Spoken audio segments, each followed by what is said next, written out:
Professor Samodzic. Thank you also, Director Sekulic, for hosting us today. Also, I'm grateful to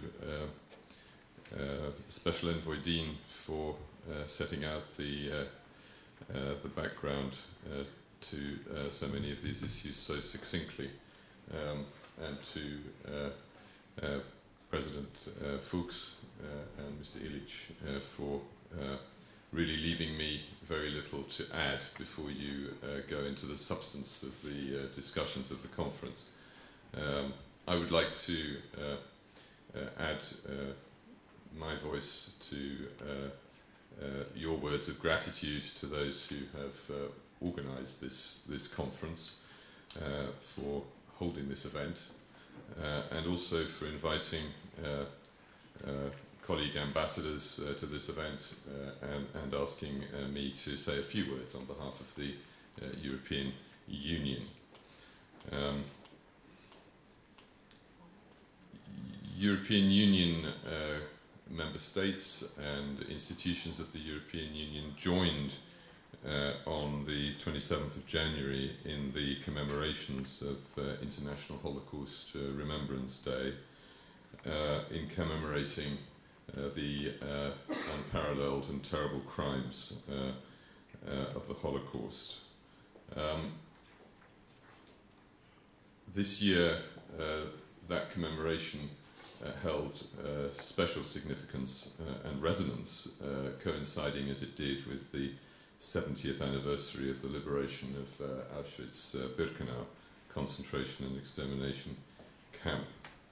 And I think we can never do enough to ensure that those who suffered and perished during the Holocaust are never forgotten. And nor should we forget the daily struggles of survivors who carry with them the pain of those experiences, but also memories that can constitute a very vivid lesson for all of us and for future generations. This year's commemoration took place in a somewhat sobering context, not least with recent terrorist attacks, including in the centre of Paris, which are a grim reminder that the violent expression of anti-Semitism is still with us. 70 years after the Holocaust, there are still Jewish communities in Europe who feel threatened, and the number of attacks on Jewish targets is on the rise. So today, more than ever, it's not actually enough just to say never again. We need to turn those words into action.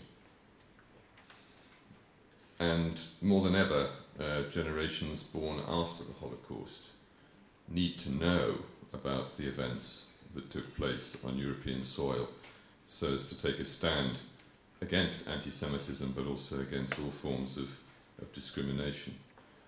Now, we've heard about the fate of the Jewish population in Serbia and in the former Yugoslavia from the detailed account of President Fuchs.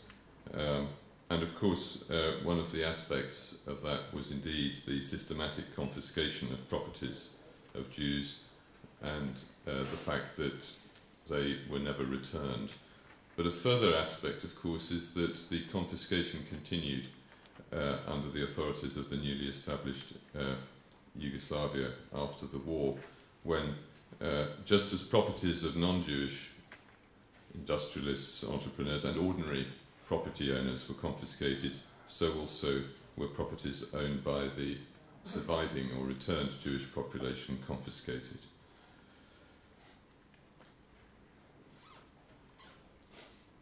First steps on the path of restitution of properties confiscated during that dark period were taken some years ago, but it was not until 2011 that the law on return of confiscated properties and compensation was finally adopted in October 2011.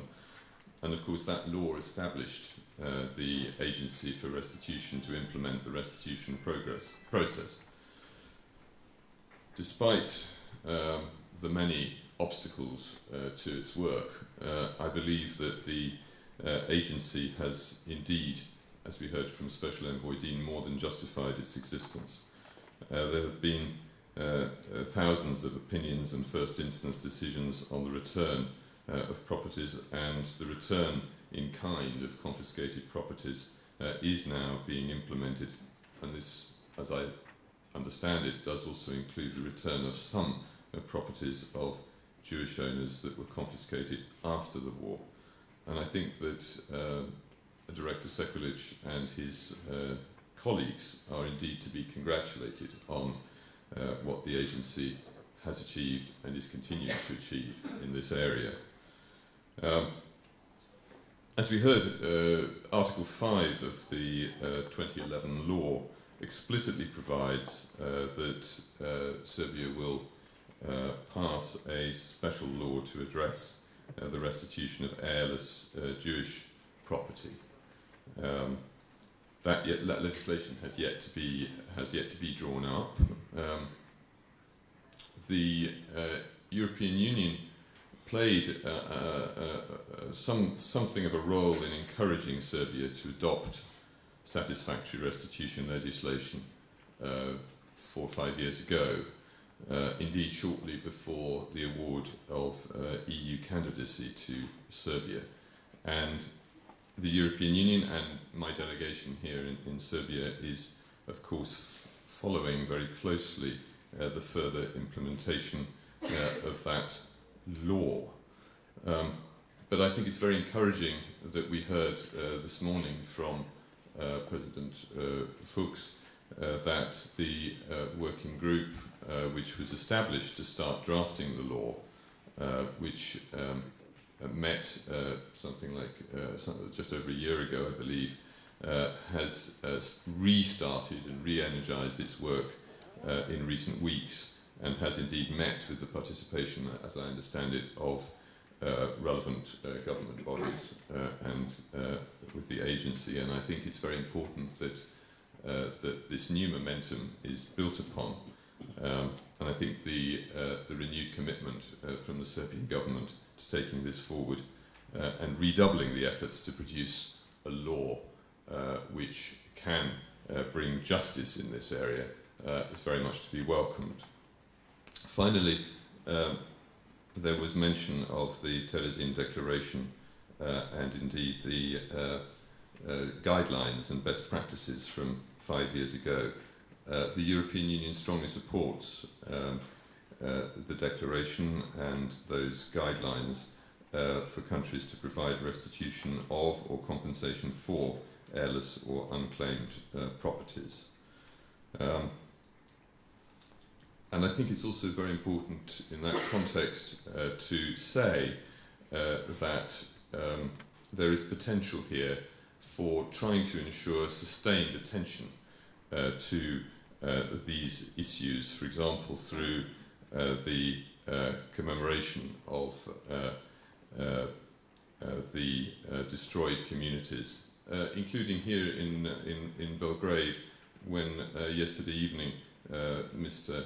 Mayor Mali very clearly committed to the creation of a memorial centre at the Staro Sajmište on the other side, on the bank of the Sava River. Well, I do thank you once again for organising this event. I wish you in the next 2 days a constructive and fruitful conference. I think the timing of this conference is extremely opportune, and I think it's quite clear to all of us that you have a great deal to discuss. Thank you.